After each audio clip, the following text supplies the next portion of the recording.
Want help to grow your business? Download BRiN, the world's first business advisor in your pocket.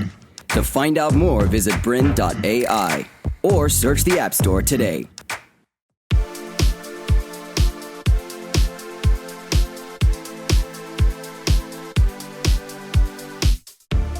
Welcome to The Human Element. My name's Nicole Morris. I'm the founder and managing director of Human Tribe and your host for the Human Element series. Today we're here to talk about why it pays to profile your people. Now, I've been using profiling tools for close to 20 years. I've used them to help me recruit and to coach people. I've used them personally at times throughout my career for my own personal and professional development. At Human Tribe, we're accredited in a number of profiling tools. We use this with our clients to help them find the best people for their business, and we use them to coach and develop individuals and teams within their business for optimum performance. I've witnessed firsthand the results that businesses can achieve using profiling tools, and I was very passionate about bringing this episode to the Human Element series to share with business owners and leaders within business. Today we're here with two trusted experts on why it pays to profile your people. First of all, we have Keith Ayers. Keith is the founder and CEO of Integro Learning Company. Also joining us is Shona Tarrant.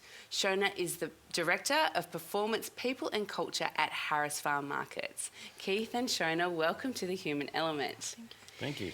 Thanks for joining us today. As I mentioned in the intro, I'm extremely passionate because I've seen the results that businesses have been able to achieve using profiling tools. Now, assuming that some people in our audience may have used profiling tools before, some may not, some may love them, some may hate them. So what I'd really like to talk about, first of all, what are we talking about? What are profiling tools? There's such a wide variety of them. The thing that I'm most familiar with is a non-judgmental behavioural tool, mainly the DISC profile, and more specifically everything DISC. And it doesn't test people. It's not a test. People call it a test all the time, but a test would indicate that you could fail. And you can't fail a DISC profile. There's no bad result. And so that's the main kind of thing I use, and it's used mainly for training and development, leadership development, that kind of thing. But that's my experience. I guess in answering the general question, what's a profiling tool? I think for decades in business, people have used an instrument in some form or another to help them understand themselves, to understand future co-workers, to help them understand teams. Yeah.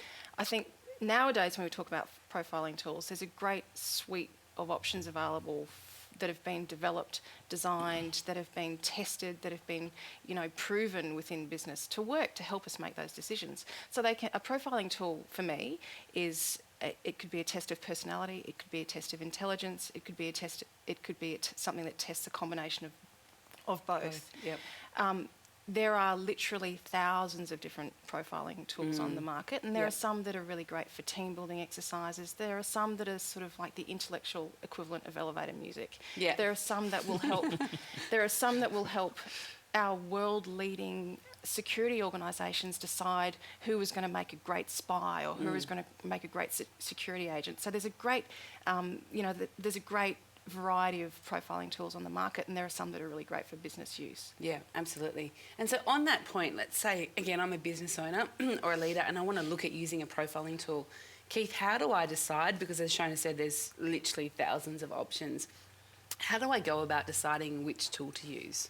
I think the first thing is it valid and reliable? Has there been research done, and recent research, using the latest technology to measure more accurately what people's personalities are or what their behavioural style is? I think there's a lot of tools out there that compete on price. And if you go for the cheapest, you can be sure that they haven't invested a lot of money in research and development. Otherwise, they wouldn't be able to sell it for the prices that some of them are free. Yep. All right. So I think that's the first thing. Ask for the research report. The other thing is it a simple model for people to understand.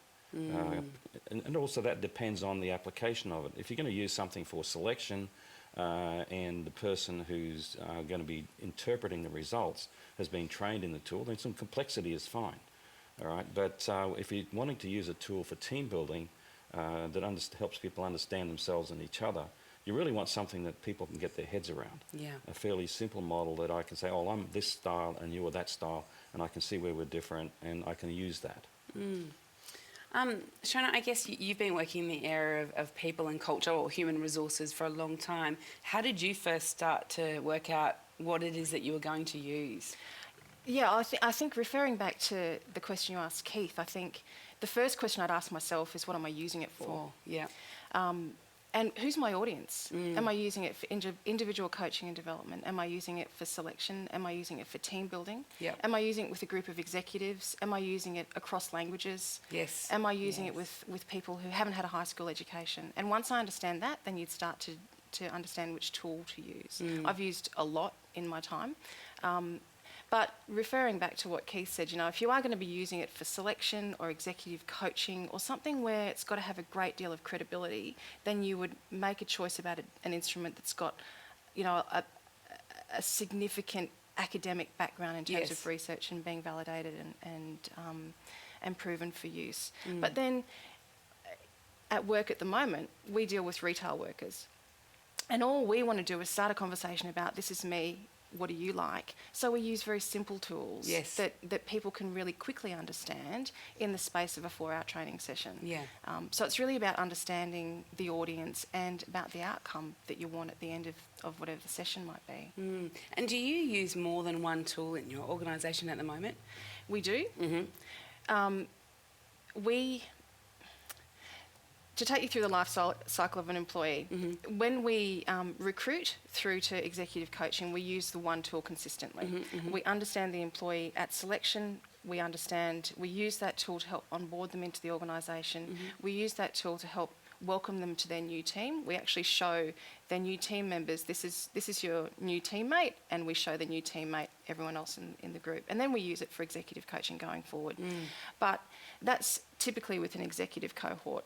Within our retail workers, we will use DISC, or we might use Myers-Briggs, or we might even use, there have been other instruments that we've used within our workforce as well. For the longer piece, when I'm talking about executive coaching, we would typically use something like a Hogan personality inventory, or from their suite of products. We just find that it has a lot more depth and a lot more rigour behind it to allow us to use it for a longer period of time. Got it. And so, Keith, you mentioned before to look at reliability and validity and look at a research report. Say I'm a time-poor manager or business owner and I'm not maybe that focused on the detail, which I might be summarising myself there. How else could I find out what could be a good tool for my organisation? Well, I think reputation, talk to people who are using it, find out what sort of results that they're getting. Yep. I always listen to people who recommend things to me that they say they're getting great results with. So I think that would be another starting point to say, well, who else is using this tool? And be careful of looking at someone's website, like the provider may have a lot of companies on their website that they claim to be using the product, and they may have at one point in time. Yes. So I think that's, we've actually just been through recently our own website, and we've taken down some logos because we've actually gone to each client to say, do you want us to, are you okay with us using your logo on our website? Yes. And there's some companies that are using it, they don't want us to use their logo.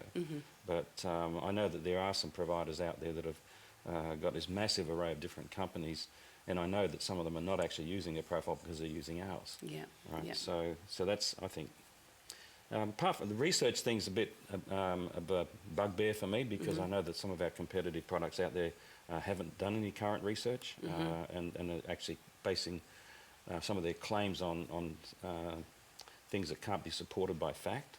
Right. Never been supported by research, and so that's the big thing for me. But I think that the thing that is important to understand about the research, we talk about validity and reliability. Validity is just making sure that the profile actually measures what you say it's measuring, that the questions that we're using actually measure the behaviours or the personality traits that we say it's measuring, and there's ways of checking that out. Okay. And reliability is it consistent? Like if the person, there's what we call test-retest reliability.